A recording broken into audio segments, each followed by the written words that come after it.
রাসূলের সামনে এক ইহুদি হাজির হয়ে নালিশ দেয়, আপনার সাহাবী আমার গালে চড় মেরেছে, বিচার করেন। মায়ার নবী ভাবলেন গরম মেজাজের অধিকারী ওমর হয়তো চপেটা ঘাত করেছে। কোথায় গেল ওমর? বলে না ওমর না। কে?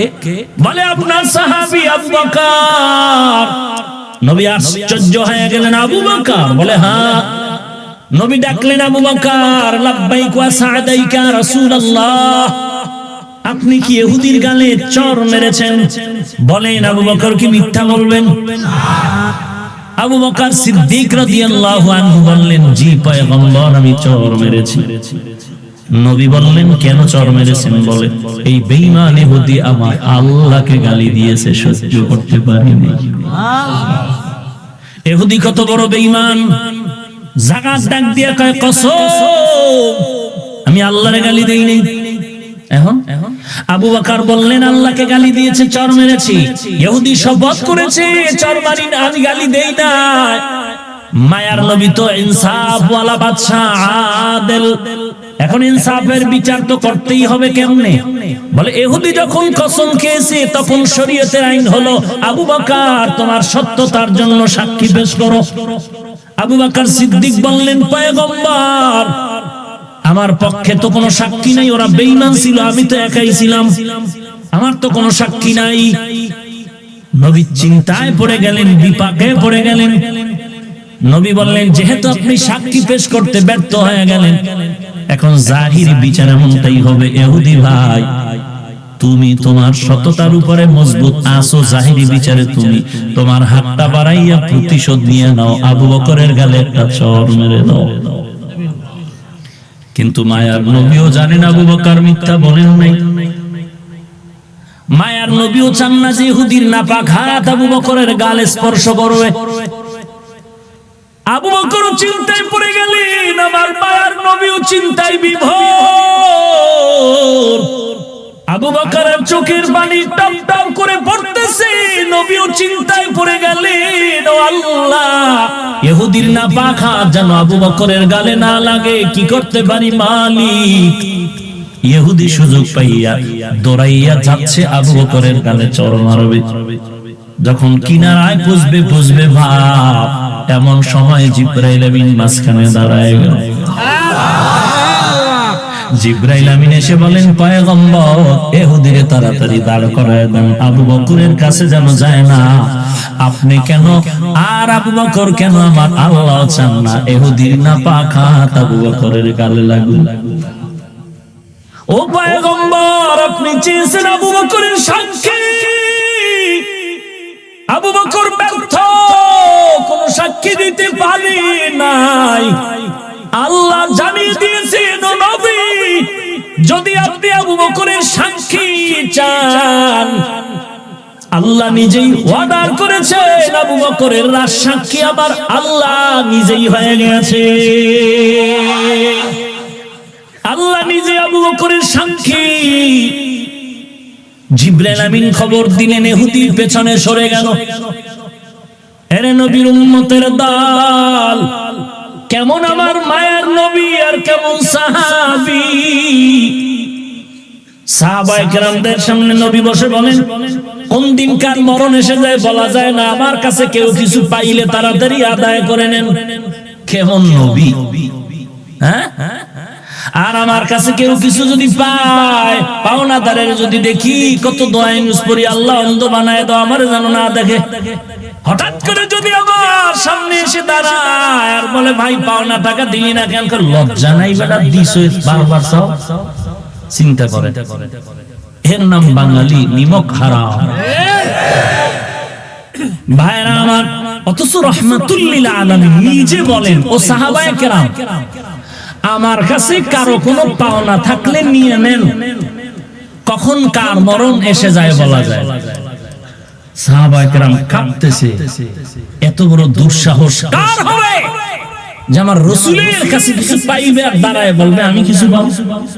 সাহাবায়ে কেরামের ঘাম ছুটে গেল। কিন্তু না, হঠাৎ একজন দাঁড়াইয়া বলেন, পয়গম্বর, আমার একটা হক আমি পাওনা ছিলাম আপনার থেকে, আমি নিতে চাই।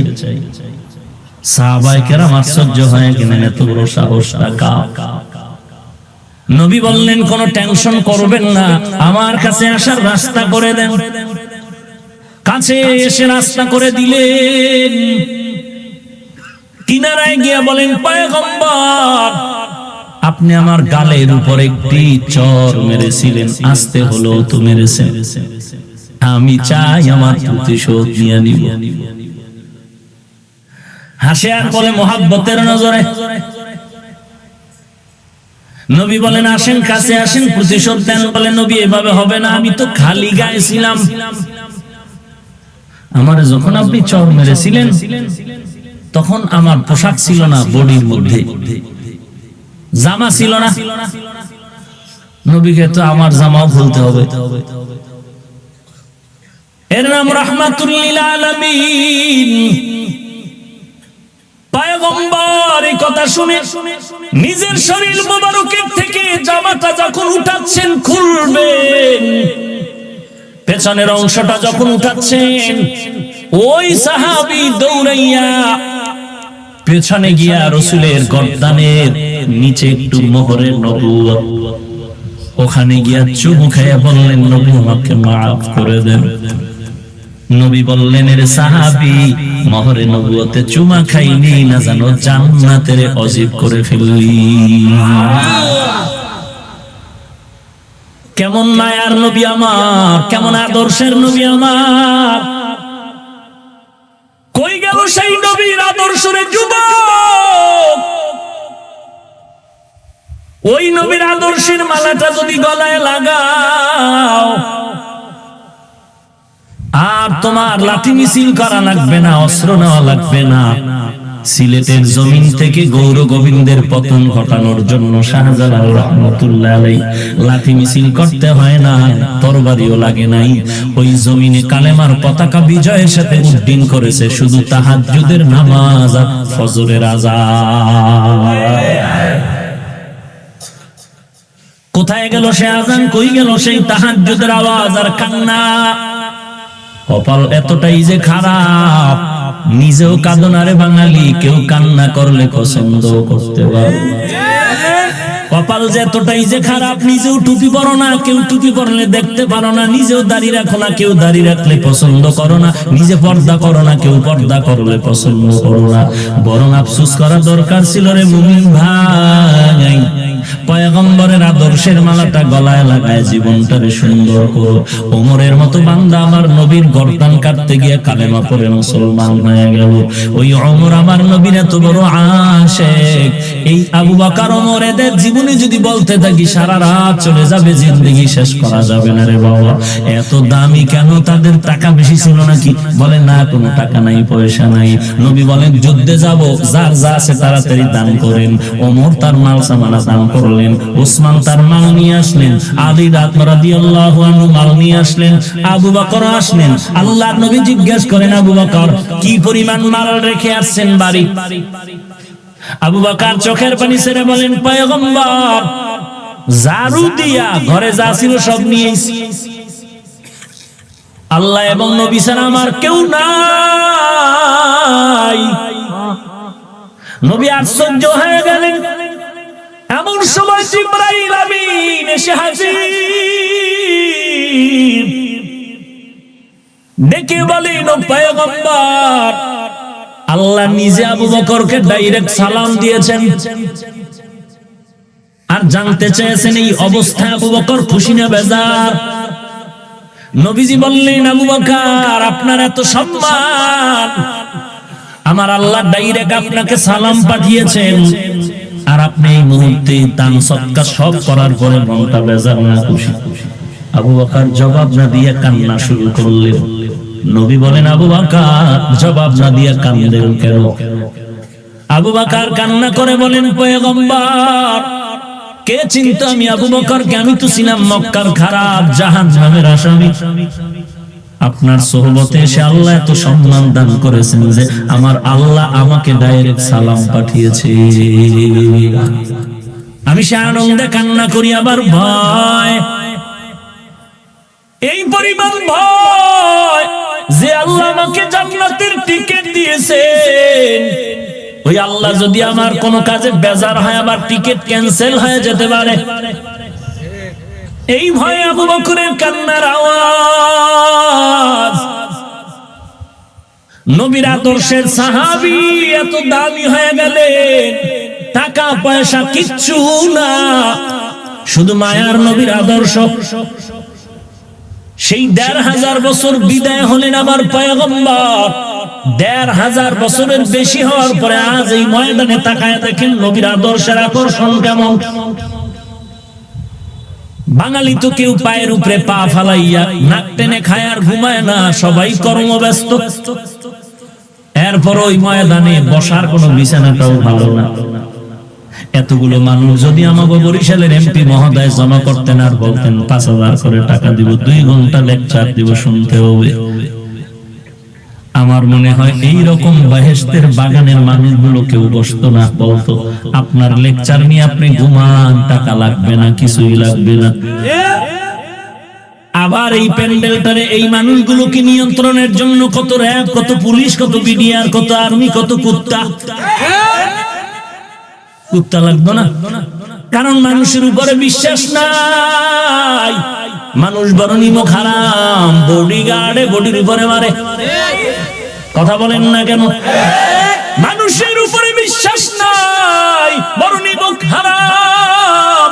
এই জন্য টাকা দিয়ে বাহির থেকে কুকুর এনেছে, কারণ মানুষ মানুষের সাথে বেঈমানি করতে পারে, কুকুর বেঈমানি করে না।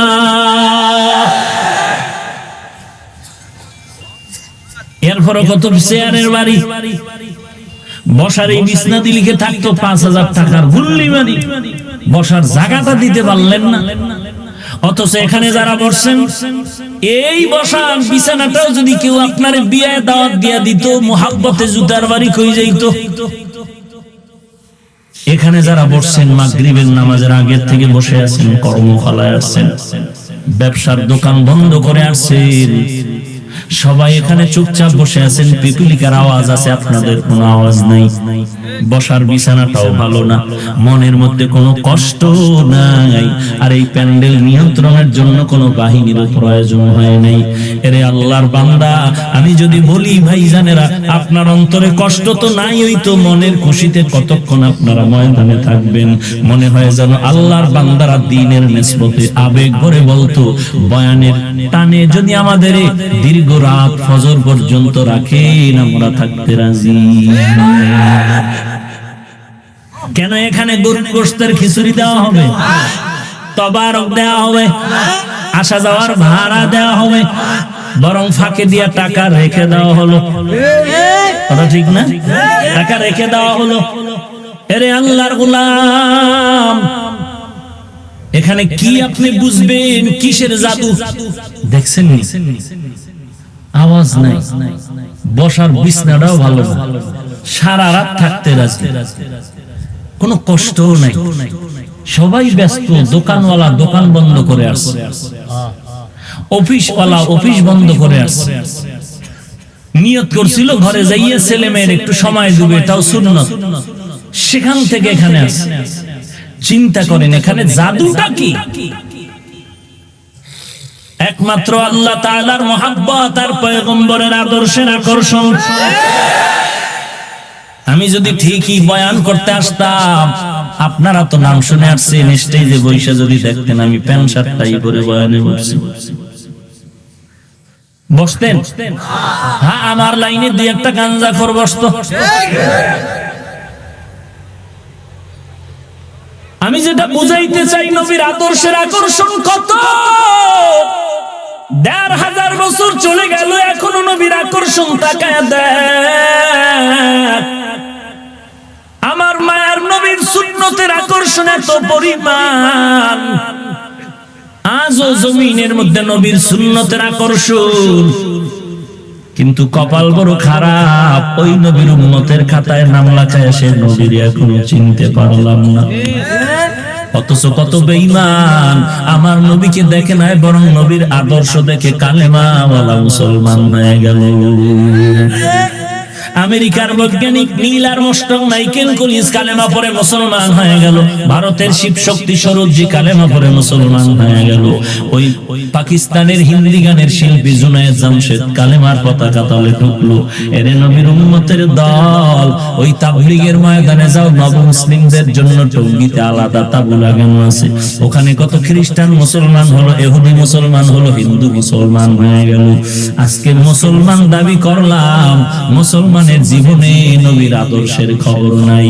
কাউকে পায়ে ধরিয়া ধরিয়া বুঝাইতে গেল উল্টা ধমক দেয়, বলে আমি নামাজ পড়বো না তাতে তোমার কি আসে যায়, আমি নবীর সুন্নাত মানবো না তাতে তোমার কি আসে যায়। এই জন্য আমগো বরিশালের ভাষায় কয়, এমনি তো নাচনেওয়ালা বুড়ি আর যদি পায়ে ঢোলের বাড়ি। এমনি উম্মতেরা সুন্নাত মানতে চায় না, এর মধ্যে আরেকজনে যদি কয় সুন্নতের আমল লাগে না, এদারই কয় এমনি তো নাচনেওয়ালা বুড়ি আর যদি পায়ে ঢোলের বাড়ি। ঘর ভরার ভিতরে হ্যাঁ চিৎকার দিছে ঘরে আগুন আগুন, আর এক সরায় ঘরের ভিতরে পাশে বয়ে বয়ে আলু খায়, কয় এই ফাঁকে আলু খেয়ে নেই পেটে ক্ষুধা। সুন্নতের ঘরে মুসলমানের লেগেছে আগুন, এর মধ্যে যদি কেউ বলে নফল নামাজ লাগবে না, সুন্নতের আমল লাগবে না, কাজা নামাজ লাগবে না, এত কিছু শোনার পরে নিজের গায়ে লাগলে চুপ থাকা যায়, ইসলামের নবীর আদর্শের উপরে যদি একটু আসর লাগে আহলে হক ওলামায়ে কেরাম চুপ থাকা উচিত হয় না। ভাইরা আমার, বড় আফসোস। আচ্ছা আমাকে বলেন তো, রাসূলের রেখে যাওয়া সুন্নতের আমল যা আমার নবী কষ্ট করে রেখে গেলেন, এগুলো মানবে হিন্দু ভাইয়ারা? বৌদ্ধ, খ্রিস্টান, ইহুদি কারা মানবে? কোন দেশের মুসলমান? আমেরিকান, লন্ডন, ইন্ডিয়ান, কোন দেশের মুসলমান? সারা বিশ্বের মুসলমান, শুধু বরিশালের দিবা। তাহলে আপনাকেও মানতে হবে, বলেন না কেন? নবীর সুন্নাত আপনাদের না মানলে কোনো অসুবিধা? দেখছেন, নবীর সুন্নাত না মানলে অসুবিধা। কথাটা এমন ভাবে আসছে, ব্রেন থেকে আসার কথা ছিল নাই, কিন্তু আপনার ব্রেনে কে ধাক্কা দিয়া বললো নাই বলবি না, বলবি আছে, কে ধাক্কা দিয়ে? অথচ আপনি বলেন আছে, এরপরও কেন সুন্নাত মানেন না? একটু কি বালিশে মাথা লাগায় চিন্তা হয় না রে বাবা? যেই সুন্নতের জন্য আমার নবীর দান দান মুবারক শহীদ হয়ে গেল, আমার নবী এত কষ্ট করলেন এই আদর্শ বাস্তবায়নের জন্য, সাহাবায়ে কেরামের জীবনটা দিলেন আদর্শের জন্য। বড় বাদশার আদালতে খানা খাইতে বসছেন, রাজমহলে সাহাবায়ে কেরাম দস্তরখান বিছাইয়া খাচ্ছেন, খানা পড়ে যায়, উঠাইয়া খায় নবীর সুন্নাত। দুনিয়াদার বাদশার লোকেরা কয় এটা অভদ্রতা। সাহাবী চিল্লাইয়া বলেন, আতরুকু সুন্নাত হাবিবি লিহাউলাইল হুমাকা, আমি কি আমার হাবিব মায়ার নবীর সুন্নাত এই মূর্খদের কারণে কি ছেড়ে দিব? সাহাবী বললেন, এই মূর্খদের কারণে কি আমি নবীর সুন্নতকে ছেড়ে দিব? এটা হতেই পারে না। হোটেলের মধ্যে হুজুর বসে খানা খায়, পাশে আর এক টেবিলে কিছু ভদ্রলোক, ভদ্রলোক হুজুর খানা খাইয়া সুন্নতের মহব্বতে প্লেটটা চেটে চেটে খায়, বুঝেন না? তো ভদ্রলোকেরা তাকায় কয়, সি সি সি সি সি সি, হুজুর এমন সাদা সাদে, বিলেও এমন সাদে। হুজুরের কানে লাগলো, হুজুর আবার নজর করে দেখে ভদ্রলোকেরা খানা খাচ্ছে, কিছু খায় ফালায়া দেয়, কিছু খায় ফালায়া দেয়। হুজুর কয়, সি সি সি সি সি, আমাদের দেশের কুত্তা এত এরকম খায় না।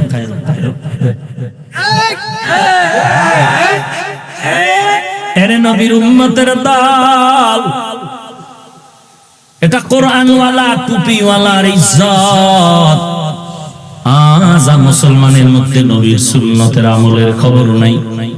এরে যুবক ভাই, বিনয়ের সাথে বলি, নবীর আদর্শের মালাটা গলায় লাগাও। পক্ষ বিপক্ষ নিয়ে কারো দোয়া কারো বরদোয়া নিয়ে কবরে যায় না রে ভাই। অন্ধকার কবরে কেউ তোমার আমার আপন না। নবীর সুন্নত নিয়ে কবরে যাও। কেন তুমি দলাদলি করো, ভাগ করো, অমুক এই দল আমি আর এক দল, কেন দলাদলি করো? রাতের বেলা হিসাব কিন্তু এক, আমরা সবাই এক আল্লাহর গোলাম, আখেরি নবীর উম্মত, সবাই মুসলমান, সবাই দুনিয়াতে আসছি এক সমান। শুধু আপনারা লঙ্গি পরে আসছেন না সমান?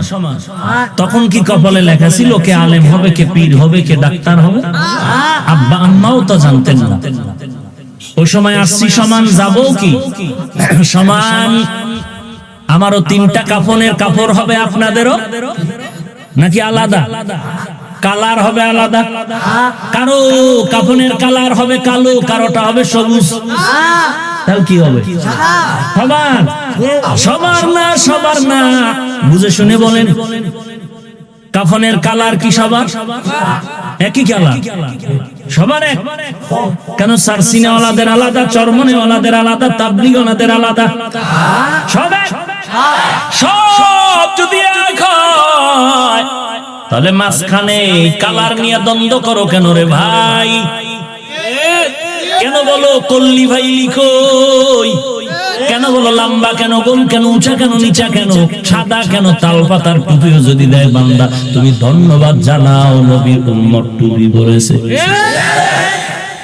চিন্তা করেন, আমরা এ পরিমাণ খারাপ হয়ে যাচ্ছি যে টুপি মাথায় দেয়ই না। এর নিয়ে কোনো চিন্তা নাই, যারা দেয় এদেরটা নিয়ে টানাটানি। যারা নামাজ মোটেই পড়ে না তাদের নিয়ে কোনো চিন্তা নাই। যারা নামাজ পড়ে এদের পেছনে লেগে আছে, হাত কেন নাভির নিচে বাঁধলি, মাথায় উড়া, আমিন কেন আসতে বললি, জোরে বলে মসজিদ গরম কর। তো যারা নামাজ পড়েই না এদের নিয়ে কোনো চিন্তাই নেই। কি এক অবস্থা অন্তরে। তাহলে আমাদের কাফনের কালারও কি এক, কবরের সাইজও এক। কবরে রাখার পরে প্রশ্ন কয়টা? সবার জন্য সমান। আমাকেও যেই প্রশ্ন করা হবে, আপনাকেও সেই প্রশ্ন করা হবে। মাঝখানে যে আমরা গোলাম দাবি করি মুসলমান, আমরা সবাই একই মুসলমান, এক আল্লাহ, এক নবী, এক কোরআন, এক কাবা। নাকি আপনাদের কাবা আলাদা? সব এক, সব এক। দ্বন্দ্ব কেন? দিলটাকে বড় বানাইতে পারেন না?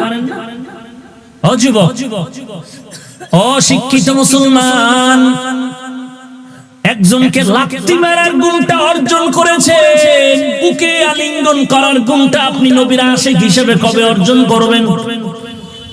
গালি দেওয়ার গুণটা অর্জন করতে পারলেন, ভালো ব্যবহার দেওয়ার গুণটা কোন দিন অর্জন করবেন?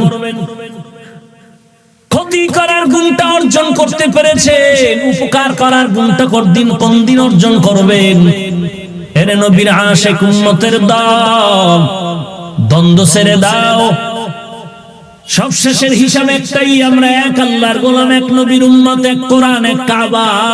আসাও এক, যাওয়াও এক, কাফন এক, কালার এক, প্রশ্ন হবে এক। রবের পরিচয় দাও, ধর্মের পরিচয় দাও, রাহমাতুল লিল আলামিনের পরিচয় দাও। যারা দুনিয়াতে রব মানলো, ইসলাম মানলো, সুন্নাত মানলো, তারা কবরে গিয়ে বলবে রব্বি আল্লাহ, আমার রবকে। দ্বীন আল ইসলাম, আমার ধর্ম কি? এরপরে রাসূলের সাথে একটা রাস্তা করে দেওয়া হবে, আর বলবে চিনুনি এই ব্যক্তিকে। নবীর আশিক বলবে হায়নি তো আমার সেই মায়ার নবী, যেই নবীকে দেখতে পারি নাই। উলামায়ে কেরামের বয়ান শুনে নবীর আদর্শের টুপি পরলাম, দাড়ি রাখলাম, লম্বা জামা পরলাম, দরুদ ও সালাম পরলাম। ওই মায়ার নবীর টুপি পরার কারণে কত মানুষ গালি দিয়েছে, তার উপরও টুপি ভালাই নাই। উনি তো সেই আমার মায়ার নবী মুহাম্মদ সাল্লাল্লাহু আলাইহি ওয়া আলিহি ওয়াসাল্লাম। আল্লাহ বলবেন ফেরেশতা ডিস্টার্ব করিও না, আরামে ঘুমাইতে দাও। বেহেশতের বিছানাটা কবরে বিছায় দাও, ইসরাফিলের সিঙ্গার ফুৎকারের আগে আর বান্দার ঘুমে যেন কেউ ডিস্টার্ব না করে। পক্ষান্তরে যারা রবের সাথে সম্পর্ক নাই, আল্লাহ চিনে না, দিন ধর্ম ইসলাম চিনে না, মানে না, রাসূলের সুন্নাত মানে না, তো জবাই করে। এদেরকে যখন প্রশ্ন করা হবে ধর্মের পরিচয় দাও, আল্লাহর পরিচয় দাও, রাহমাতুল লিল আলামিনের পরিচয় দাও, গুনাহগারেরা বলবে হা হা লা আদরি, আমি কিছুই জানি না, বড় আফসোস। তখন আল্লাহ রাগান্বিত আওয়াজ দিয়ে বলবে ফেরেশতা, আর দেরি করা যাবে না, এই বান্দারে দুনিয়াতে আমি কম ছাড় দেই নাই। আমার দাও পানি, আমার দাও মাছ, আমার দাও বাতাস, আমার দেয়া সূর্যের আলো, সব নেয়ামত ভোগ করে আমি আল্লাহর সাথে গাদ্দারি করেছে, কোরআনের সাথে নাফরমানি করেছে। নামাজ তো পড়ে নাই, যারা পড়তো তাদের সাথে গাদ্দারি করত। আর একটা সেকেন্ডের জন্য সময় দেওয়া যাবে না। আল্লাহ অর্ডার করে বলবে কবরের মাটি দুই পার্শ্ব থেকে চাপ দেওয়া শুরু করো। পয়গম্বর বলেন কবরের মাটির চাপে পাথরের হাত চুরমার হয়ে যাবে। একটা নয়, দুইটা নয়, 70 থেকে 99টা সাপ। অন্ধকার কবরে এসে ভরে যাবে, জাহান্নামের আগুন। একটা সেকেন্ডের আযাব সহ্য করার শক্তি দুনিয়াতে কারো নাই রে মুসলমান। ও যুবক ভাই, আজকে পায়ে হাত রেখে বলার পরেও কেন টুপি পরতে চান না, নামাজ পড়তে চান না? আর আমারে কেউ যদি কোটি টাকা দিয়ে কয় হাফিজ ভাই তুমি আজকে থেকে 2 বেলার নামাজ কমায়া দাও, গলায় চুরি লাগবে, মরে যাব, 1 ওয়াক্ত 1 রাকাত নামাজ জীবনে ছাড়বো না। কারণটা কি রে মুসলমান যুবক? এর একমাত্র কারণ আল্লাহর কোরআন সত্য, নবীর কথা সত্য, মিথ্যা না। এই জমিন থেকে 9,30,00,000 মাইল উপরে সূর্য 1 সেকেন্ডের জন্য গরম সহ্য করা বড় কষ্টকর। অথচ কিয়ামতের ময়দানে সূর্যটা মাথার উপরে নেমে আসবে, 12টা মুখ জমিনের দিকে দাও, সূর্যের তাপে জমিনটা তামা হয়ে যাবে, গুনাহগারের মাথার মগজগুলো টাস টাস করে ফেটে যাবে। ও আল্লাহর বান্দা, আল্লাহর কোরআনকে মিথ্যা মনে করিও না রে ভাই, নবীর কথাগুলো মিথ্যা মনে করিও না। আল্লাহর দরবারে তওবা করো, গুনার কথা স্মরণ করে আল্লাহর কাছে মাথা নত করে মাফ চাও। আর একটু ডানে বামে তাকায় দেখো, তোমার আমার মতো কত যুবক স্কুলে পড়ে, কলেজে পড়ে, একবেলার নামাজও বাদ দেয় না, আছে না নাই? তাহলে তুমি আমি পারবো না কেন? তোমার আমার মতো কত যুবক র্যাব, আর্মি, পুলিশ, বিডিআর চাকরি করে, নামাজ বাদ দেয় না, আছে না নাই? তুমি একটু নিজের বিবেকরে জিজ্ঞাসা করো, তুমি আমি কেন পারবো না? তোমার আমার মতো কত যুবক ড্রাইভারি করে, কৃষি কাজ করে, শ্রমিকের কাজ করে, ব্যবসা করে, 1 টাকাও হারাম খায় না, নামাজ বাদ দেয় না, অভাব নাই, তুমি কেন পারবা না? আল্লাহর কাছে তওবা করো আর বলো, আল্লাহ এই ময়দানে আমার মতো গুনাহগার কেউ নাই, মেহেরবানি করে আমাকে মাফ করে দাও, আমি গুনাহ নিয়ে কবরের দেশে যেতে চাই না রে আল্লাহ। এই জীবনে কত অন্যায় করেছি, আমার মা বাবা ভাই বোনেরা কেউ জানে না, জানলে তো আমাকে লজ্জায় সামনে জায়গা দিত না। আয় আল্লাহ, আপনি জানার পরেও রাগ করে পানিও বন্ধ করেন নাই, বাতাসও বন্ধ করেন নাই। আজকে এই ময়দানে বসছি, তওবা না করে যাব না, গুনাহ নিয়ে আসছি, গুনাহ মুক্ত হয়ে বাড়িতে ফিরতে চাই রে আল্লাহ। নবীজির মহব্বতে, নবীর উম্মত হওয়ার মহব্বতে আমার জীবনের গুনাহ মাফ করে দেন। আজকে থেকে নামাজ ছাড়বো না, বেপরদায় চলবো না, মা বাবার সাথে বেয়াদবি করবো না, আলেম ওলামাদের বিরোধিতা করে আমলনামায় গুনাহ জমা করবো না, নবীর সুন্নতের বাহিরে চলবো না, সহিভাবে কোরআন পড়বো, নামাজ পড়বো, নবীর সুন্নাত অনুযায়ী জীবনটা চালাবো। তওবা করার জন্য যদি নিয়ত হয়, খাঁটি তওবার নিয়তে 2 হাত আল্লাহকে দেখায় দেই। আয় আল্লাহ, সবার হাত আপনি কবুল করে নেন, তওবা কবুল করে নেন, তওবার উপরে মজবুত হয়ে চলার তৌফিক দান করেন, ঈমান ও আমল মজবুত করে দেন, সুন্নতের আমলওয়ালা জিন্দেগি দান করেন। আয় আল্লাহ, এই ময়দানে কারো হাত খালি ফিরাইয়া দিয়েন না রে আল্লাহ।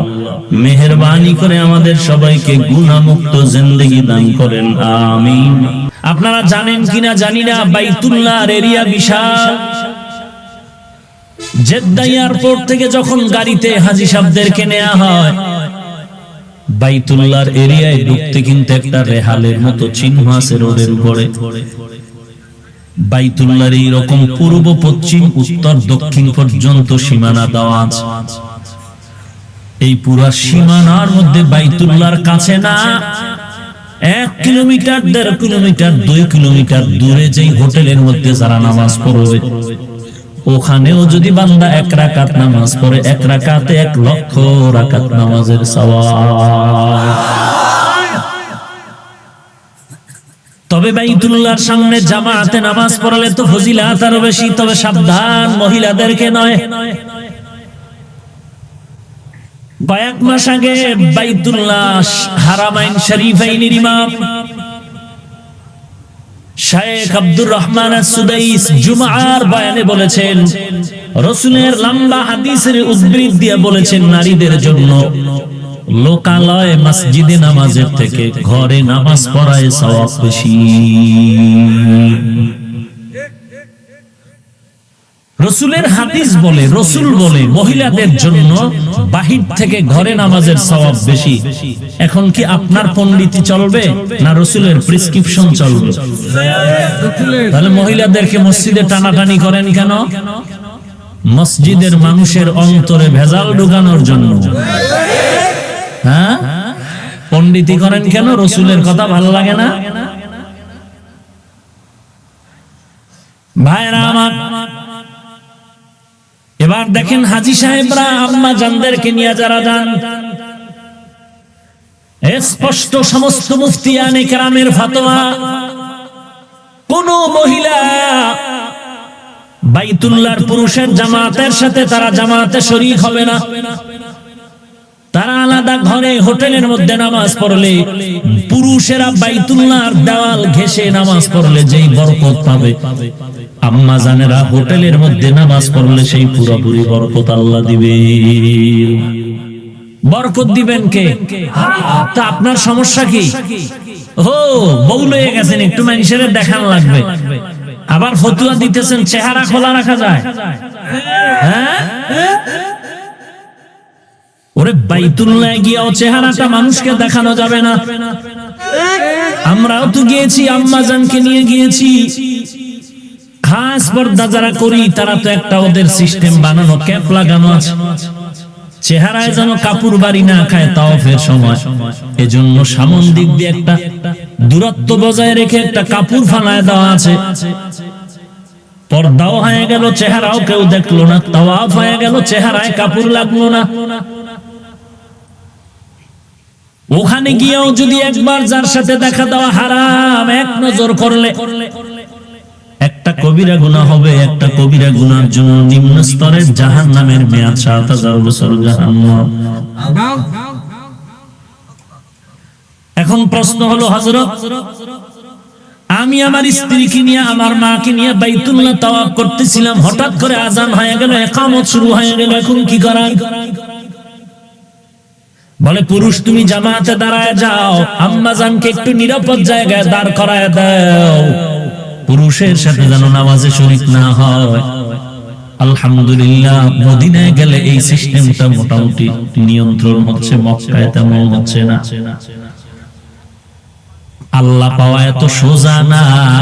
ইসলামের মডেলিং করবা, এই পাওয়ার মদিনার নবী তোমাকে দেয় নাই। ইসলাম আবার মডেলিং কি?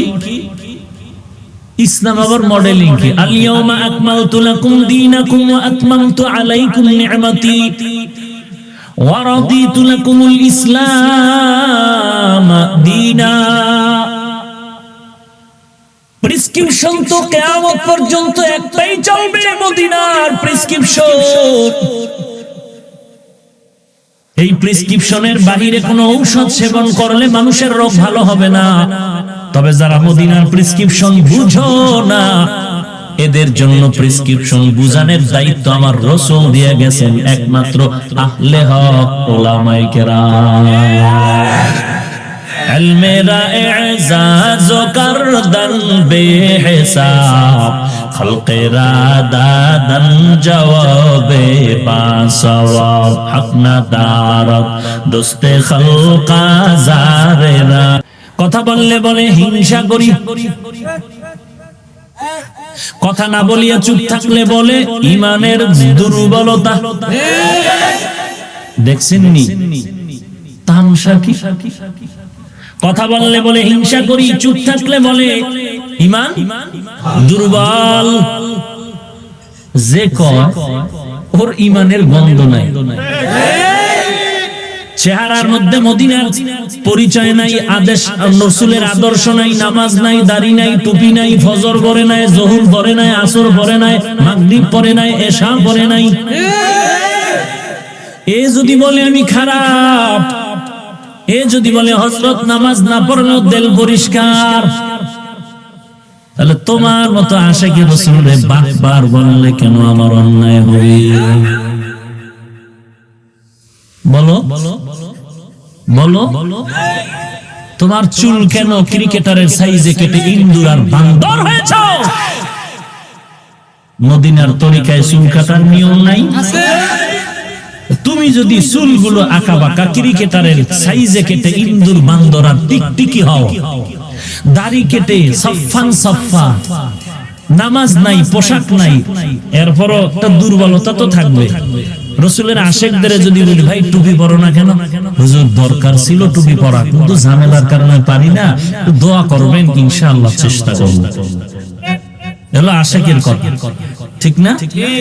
আর যারা বাপ্পা এরা বলবে টুপির মধ্যেই কি ইসলাম, দাড়ির মধ্যেই কি ইসলাম, পোশাকের মধ্যেই কি ইসলাম? টুপি না পরলে অসুবিধা কি? দাড়ি না রাখলে অসুবিধা কি? লম্বা পোশাক না পরলে অসুবিধা কি? তো অসুবিধা কি? আমার ধাক্কা দাও কেন? মদিনার নবীর না জিজ্ঞাসা করবে, নবী তোমার টুপি না পরলে অসুবিধা কি? টের পাবি কিয়ামতের দিন রাসূল বলবে তোর মতো বেয়াদব উম্মত আমার না হইলে অসুবিধা কি?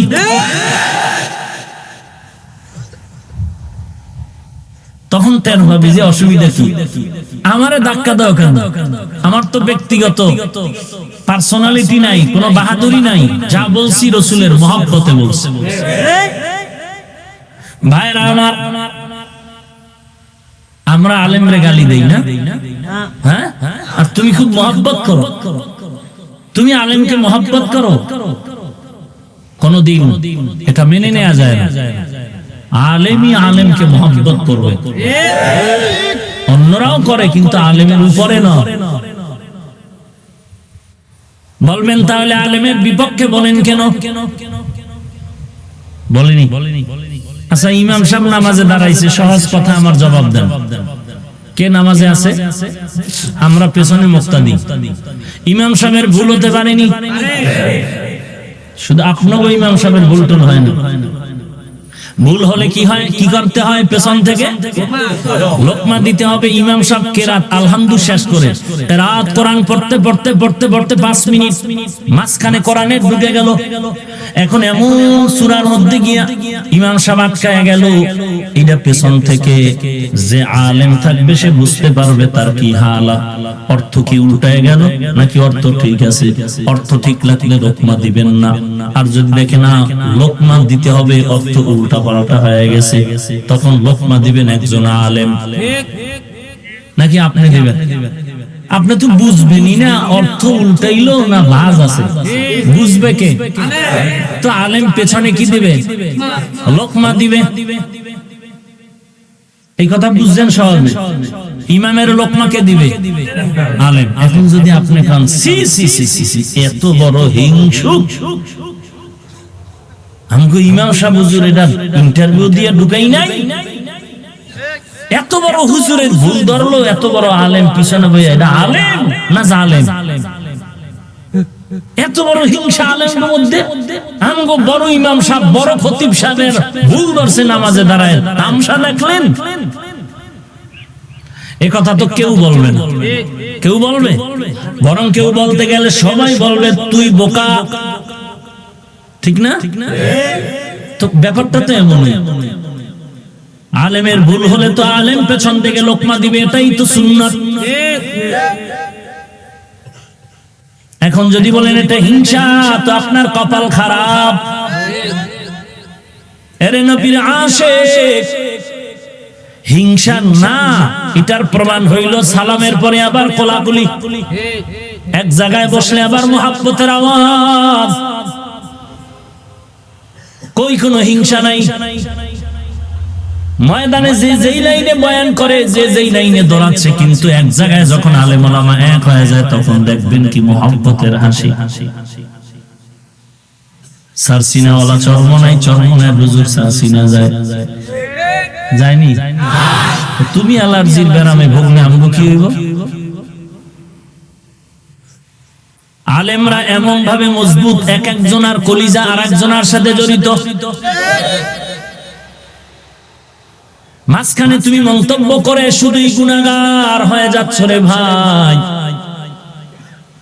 ওই বাইতুল্লাহ এমন একটা সুন্দর দামি একটি ঘর, যেই বাইতুল্লাহর সামনে শুধু নামাজ না, তেলাওয়াত না, তাসবিহ না, কিচ্ছু না, শুধু দাঁড়ায়া দাঁড়ায়া যদি তাকাইয়া তাকাইয়া দেখে আল্লাহর ঘর, তাকায়া থাকলেও আমল নামায় সওয়াব। এমন একটা দামি ঘরের পাশের মানুষ কেন এত বিশ্বসেরা খারাপ, এত চরিত্রহীন কেন? এমন সুন্দর একটা ঘর, এই ঘরের পাশের মানুষগুলো তো একটু ভালো হওয়া দরকার ছিল, এত খারাপ কেন? বলে কেমন খারাপ? এদের মতো খারাপ জমিন আর কেউ নাই। বলে কেমন কেমনের ব্যাখ্যাই বয়ানে দেওয়া যাবে না, লজ্জা পাই, এরা চূড়ান্ত খারাপ। বাইতুল্লাহর মতো দামি ঘর তারা তওয়াব করে, নারী পুরুষ উলঙ্গ হয়, এমন তারা খারাপ। এত পরিমাণ খারাপ হওয়ার পেছনে কি কারণ? লম্বা চওড়া কথা নির্যাস হলো এতটুকু যে তারা মুরব্বি হারা হয়ে গেছিল। ঈসা নবীর বিদায়ের পরে আমার নবী আসা পর্যন্ত তাদের কোনো আদর্শের মুরব্বি ছিল না, যা ছিল সব আদর্শ বিবর্জিত, যে কারণে তারা খারাপ হয়ে গেল। আজও বাংলাদেশে তাকায় দেখে, যাদের কথার ভেতরে শালীনতা নাই, মাধুর্যতা নাই, সৌন্দর্য নাই, অলংকার নাই, নম্রতা নাই, ভদ্রতা নাই, অহংকার আর অহংকার, জবানে আসলেই বলে ফেলে শবে বরাত পালন করা দুর্গা পূজা পালনের সমান। এটা আমার মতো নাম্বার ছাড়া কোন মোল্লায় কইলে হইতো। যারা বলে তাদের নামে ডক্টর, শায়েখ, আল্লামা। তো একজনে কয় এত বড় আল্লামা, এত বড় ডক্টর, এত বড় শায়েখ, এ কি ভুল করতে পারে? আমি বললাম ভাইজান, এত বড় ডক্টর, এত বড় শায়েখ, এত বড় আল্লামা কি শয়তান কি ধোঁকা দিতে পারে? কি আল্লাহর মহব্বতে কোন পারে? যদি বলেন পারে তো ভুলও করতে পারে, পারেনি? আরে ভাই, এত বড় একজন আলেম যদি বলে কোরআন শরীফ ওযু ছাড়া ধরলেও সমস্যা নাই, নাউজুবিল্লাহ, আর আসতে বল,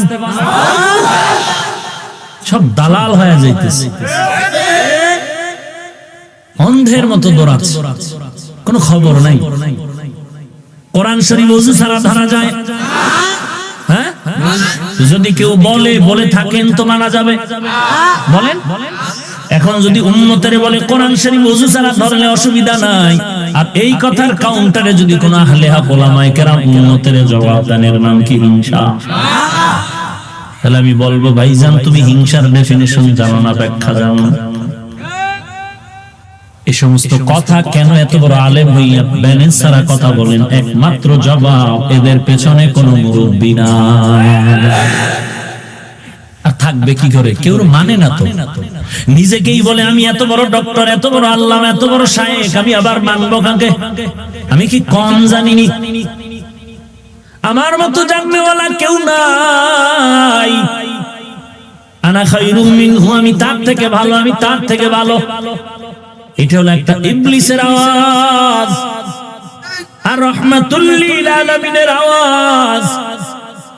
আল্লাহুম্মা জাআলনি ফি আইনি সগীরা ওয়া ফি আ'য়ুনিন নাসি কাবীরা। ও আল্লাহ, আমার নজরে আমাকে বিনয়ী বানায় দেন, ছোট বানায় দেন, আর আমার উম্মতের মাঝে আমার মর্যাদা উঁচু বানায় দেন। এ হলো মদিনার আওয়াজ। এজন্য তাদের নামে কোনো টাইটেল নাই, তাদের কথা এতটাই যে মাধুর্য, যাদের ব্যবহার শুনলেই বেঈমান পর্যন্ত পাগল হয়ে যেত। কতটা তারা নিজেকে কন্ট্রোল করেছেন। রাহমাতুল লিল আলামিন এই আদর্শ বিবর্জিত মানুষের মাঝে যখন পদার্পণ করেছে, জন্ম হওয়া মাত্রই যেন জমিনের মধ্যে পরিবর্তন শুরু হয়ে গেল। 1000 বছরের প্রজ্বলিত আগুন নিভে গেল।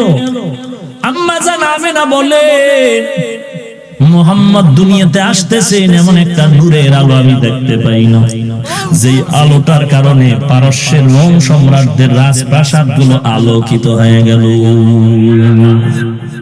ইমামুল আউয়ালিনাল আখিরিন বাহরে সাদকা রাহমাতাল লিল আলামিন সাইয়্যিদুল কাউনাইন খাতমুল মুরসালিন আখির আমদ বুদ ফখরুল আউয়ালিন।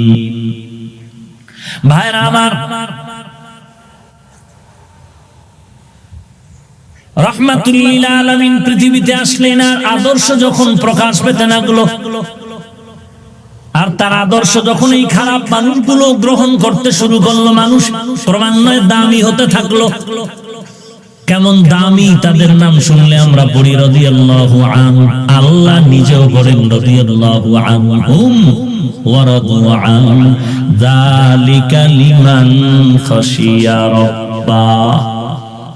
আমি আল্লাহ তাদের উপরে খুশি, তারা আমার উপরে খুশি। তারা নবীজির সাহাবা।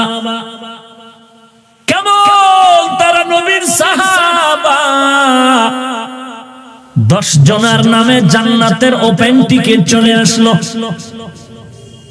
আরো আস্তে করে বলেন।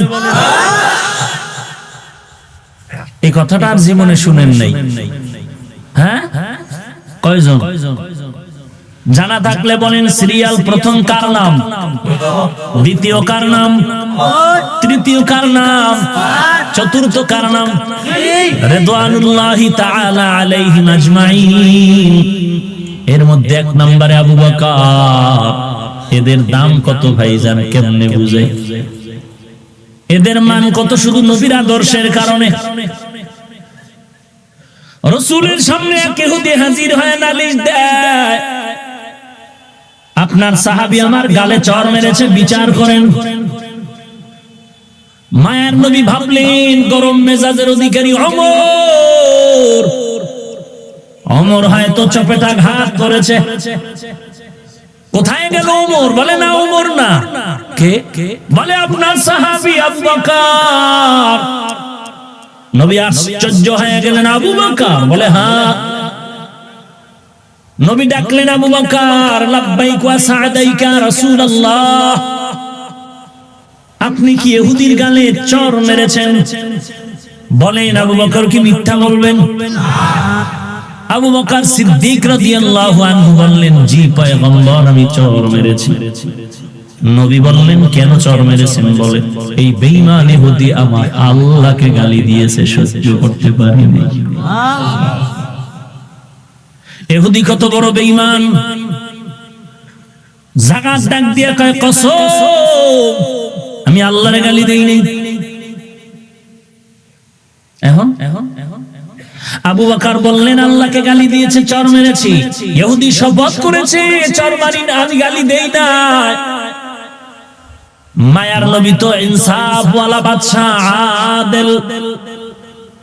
এখন ইনসাফের বিচার তো করতেই হবে। কেমনে? বলে, ইহুদি যখন কসম খেয়েছে তখন শরীয়তের আইন হলো, আবু বকর তোমার সত্যতার জন্য সাক্ষী পেশ করো।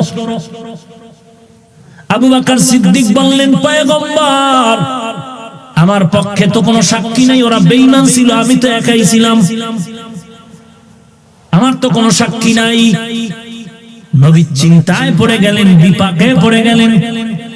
নবী বললেন, যেহেতু আপনি সাক্ষী পেশ করতে ব্যর্থ হয়ে গেলেন, এখন জাহিরি বিচার এমনটাই হবে, ইহুদি ভাই তুমি তোমার সততার উপরে মজবুত আছো, জাহিরি বিচারে তুমি তোমার হাতটা বাড়াইয়া প্রতিশোধ নিয়ে নাও, আবু বকরের গালে একটা চড় মেরে দাও।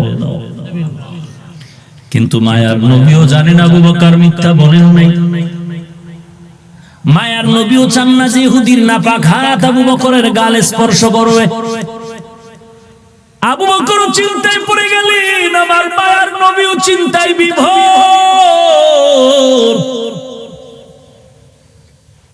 আবু বকরের চোখের পানি টপ টপ করে পড়তেছে, নবীও চিন্তায় পড়ে গেলেন, ও আল্লাহ ইহুদির নাপাক হাত যেন আবু বকরের গালে না লাগে, কি করতে পারি মালিক?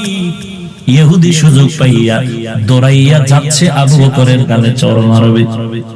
যখন কিনারায় বুঝবে ভাব, এমন সময় জিবরাইল আমিন মাঝখানে দাঁড়ায় গেল। জিবরাইল আমিন এসে বলেন, পয়গম্বর ইহুদিরে তাড়াতাড়ি দাঁড় করায় দেন, আবু বকরের কাছে যেন যায় না।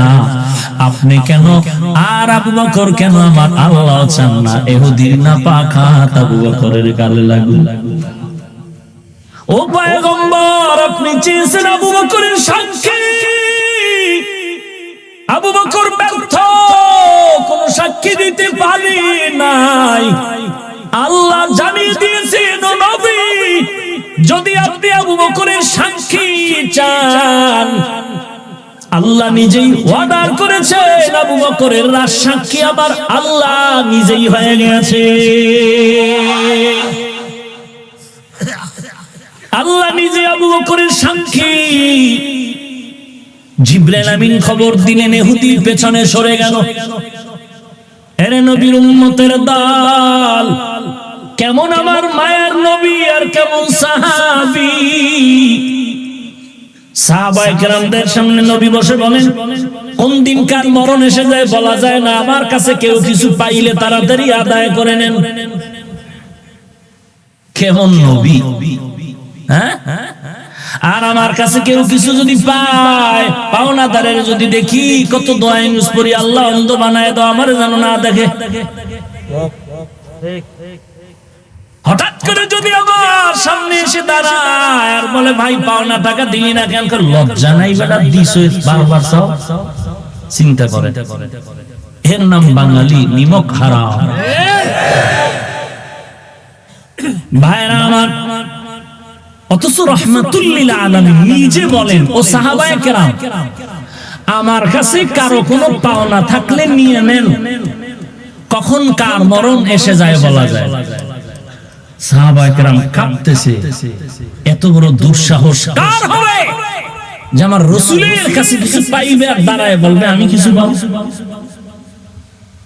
সাহাবায়ে কেরামের ঘাম ছুটে গেল, কিন্তু না, হঠাৎ একজন দাঁড়াইয়া বলেন, পয়গম্বর আমার একটা হক আমি পাওনা ছিলাম আপনার থেকে, আমি নিতে চাই। সাহাবায়ে কেরাম আশ্চর্য হয়ে গেলেন, এত বড় সাহস কার? নবী বললেন, কোনো টেনশন করবেন না, আমার কাছে আসার রাস্তা করে দেন। কাছে এসে রাস্তা করে দিলেন। কিনারায় গিয়া বলেন, পয়গম্বর আপনি আমার গালের উপর একটি চর মেরেছিলেন, আসতে হলো তো মেরেছেন, আমি চাই আমার প্রতিশোধ নিয়ে নিব। হাসে আর বলে মোহাব্বতের নজরে। নবী বলেন, আসেন কাছে আসেন, প্রতিশোধ দেন।